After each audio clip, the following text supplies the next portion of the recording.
Cú chê rong ly có lũ lo chê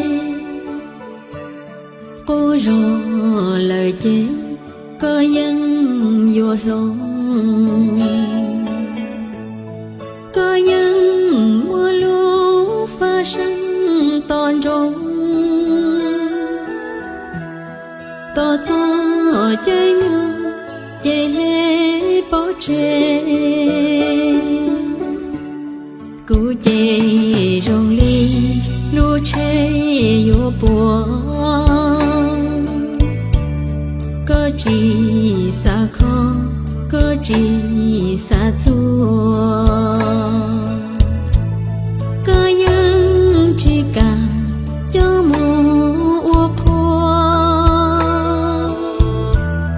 có cha mùa vì nước cô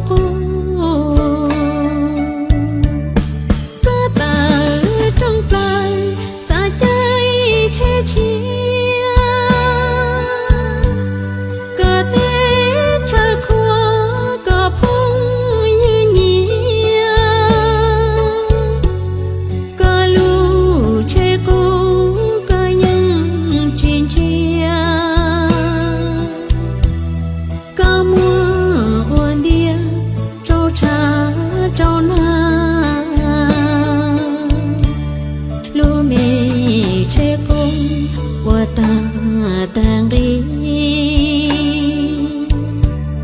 về to về hà có lăng tuần thi khó nhà khó xí lần thao ta nữ yo oa cha phi mu oa khô